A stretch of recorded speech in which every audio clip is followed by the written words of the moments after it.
Helen Yee here at AKA, being joined by the man of the hour, Coach Javier Mendez. Always great to see you, and great to see you here back in the States. Yeah, it's nice to be home. It's cold as heck, though, you guys. I'm wearing a sweater. It is a bit cold, yeah. Cold. It's cold, but yeah, it's great to be home. I miss Dubai, though, but it's great to be home. Yeah, so much is going on. And first off, a couple weeks ago, the Schmo and I, we went to the Eagle FC press conference. Khabib, he's been making a lot of moves. What do you make of him and Eagle FC? Well, you know, with Khabib, in all honesty, anything Khabib does is a success, whether it be coaching, which he's still doing with me, and he better know that, he's still coaching, success. He does everything at the best of his ability, which equals success. So I'm not surprised that Eagle EFC is going where it's going, because Khabib is the driving force. And anything he does to the best of his ability. So as a coach, as a businessman, as a father, everything, he's very successful of everything he's ever tried to do. And I'm not surprised at all. Yeah, and his resume definitely speaks for itself as well. Now, what about for Umar? Because I know he was linked to a fight against Jack Shore. Is that still going on? Or I saw that it was reported that Umar is now out of the fight? Yes, I didn't know what was going on, but I think there was some miscommunication somehow or another. I don't know in between negotiations or exactly what happens. The only thing I do know, the most important thing, is that Umar does have a fight. It's not Jack Shore. It's another tough opponent. Yet I'm not sure if it's going to be another tough opponent. I don't know what it is yet, but it's going to be definitely somebody tough, because Umar is that good. You know, I believe he's Young Eagle for a reason, and I believe Young Eagle is going to win the title also at some point later. Yeah, and I know all his fans can't wait to see him back in the octagon. So it's good to know that he definitely will be back and has a fight ASAP. Yes, he does have a fight. He's coming here this Sunday. They're all coming to train. Islam Makhachev, Umar, Tahir, you know, a bunch of the other guys are coming. They're coming here to train. And Islam Nurmagomedov is actually fighting too, and Bellator on the 29th in Arizona. So he's here for that. And Gaji too. I believe Gaji's fighting there too. So Islam Nurmagomedov is fighting Benson Henderson. So we have some exciting fights coming, and Team Eagle's coming here. On the 15th of this month, this Sunday. So we'll start training probably Monday. Yeah, a big week ahead. Now, you just mentioned him, Islam Makhachev. He has a huge fight coming up with probably title implications, right? Him against Beneil Dariush end of next month. What are your expectations for him? You know, yeah, that's his title implications, because it should rightfully be so. Both of them guys are on win streaks. Both of them deserve to be there. And both of them, the winner of this fight should rightfully have the opportunity to fight for the title. And I think everybody is thinking that way. But you know how things happen, right? Things change, you know, title implications change. The champion gets injured, or the champion wants to fight somebody else, or et cetera, et cetera. But in a perfect world, Islam Makhachev is going to win his fight, and then we're going to fight for the title, and he's going to win the title. And I know he's going to win the title, but in a perfect situation, this could be this year.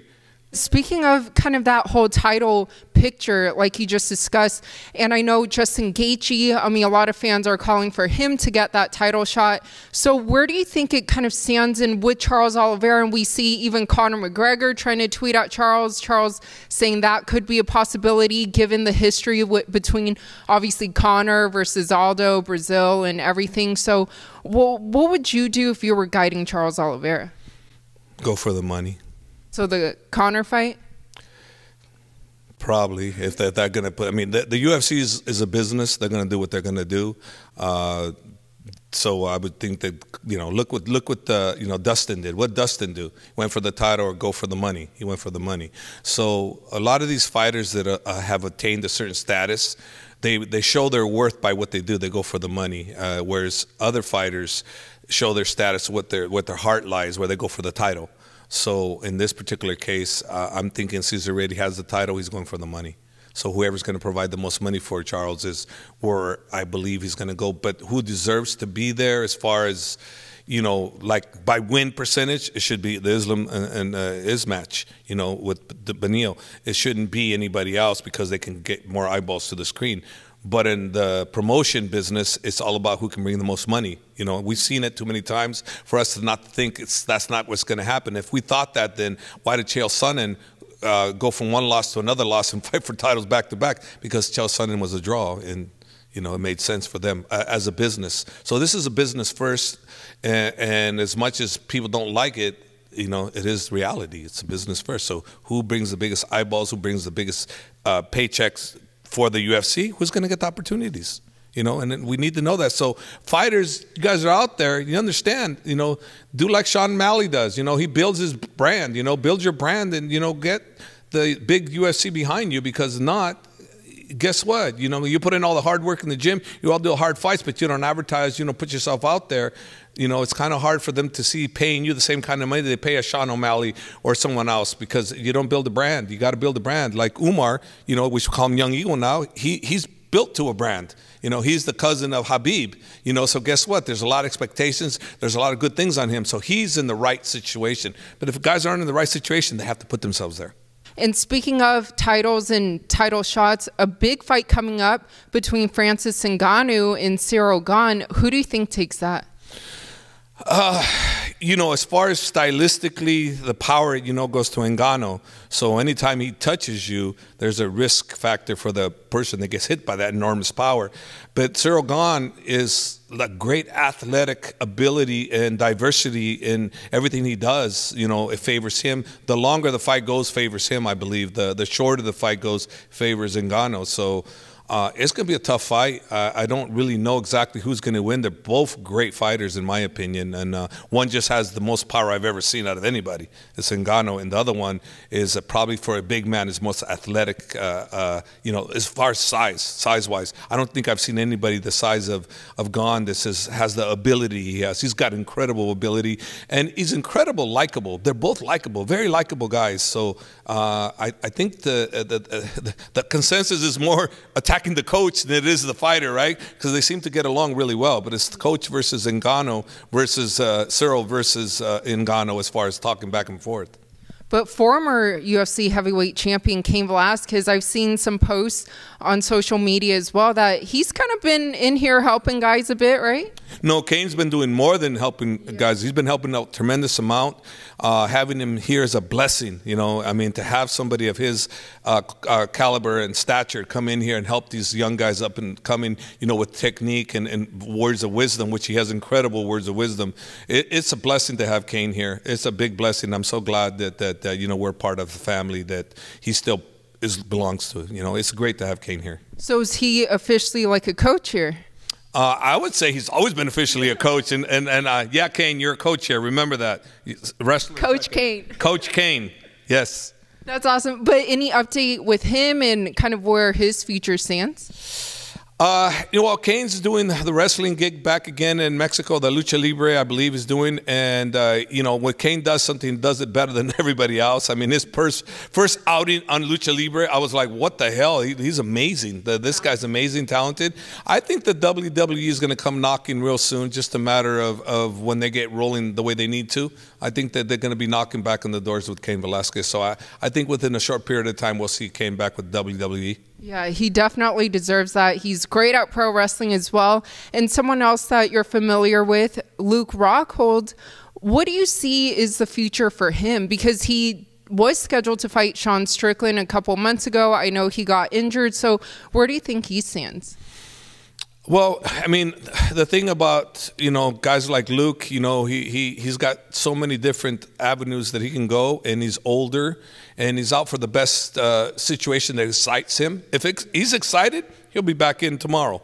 It all depends. I don't know exactly what's going on with him, but the destiny is in Luke Rockhold's hand. He wants to fight, he's going to fight, you know, because he can. You know, there'll be a point soon where he won't be able to fight, but right now, as far as I know, the answer is I don't know, because that's where I know. I don't know because I haven't talked to Luke in quite a while. I know Luke can do what he wants, and if he wants to fight, he can fight. He's still young enough to be able to do that.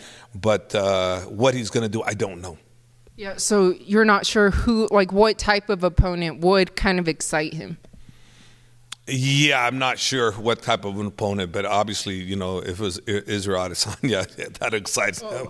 Yeah, definitely. give him somebody a title fight, that'll excite Luke. Yeah, so yeah, if you give him someone like that, that's exciting. But I think at 185 is where his best weight is. So I think if he does fight, you know, and I'm not saying he is or isn't, I don't know, but if he does, it should be at 185. And you bring him up, Israel. He has a rematch against Robert Whittaker coming up in a couple weeks. Who do you think takes that? Well, for me, you know, I love Izzy. So I love the way he talks. I like the way he acts.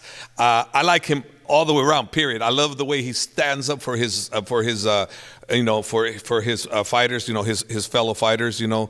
That's a stand-up guy. I like, he stands for his people, you know, meaning his fighters, you know, and I like him. I like his acting. I like his fighting. All the way around. I like him all around as a person. I think he's a great fighter. I think he's a great person, and he's a great teammate. Great walkouts too. So you think he beats Whittaker in that rematch? I mean, I favor him. You know, anything's happened. You can't count Robert out. Robert didn't fight the right game plan the first time around, so we'll see what happens. Robert has since improved on how he approaches the fight, but I think it favors Izzy for sure. And I think Izzy, he's a performer. You know, that guy's going to go out there and he's going to look at better ways to perform the crowd. And he, like I said, he is definitely one of my favorites, and inside and outside, because I listen to his talking and what his beliefs and how he stands behind his teammates. I respect him. I respect him immensely. Yeah, definitely. And lastly, earlier we touched on the heavyweight division. Someone we are kind of waiting for to see what's next for him is Stipe, but we haven't really heard much. What do you think should be next for Stipe? Well, my personal opinion, that just as me, I think he's the greatest heavyweight the UFC has ever had. It shows by his track record.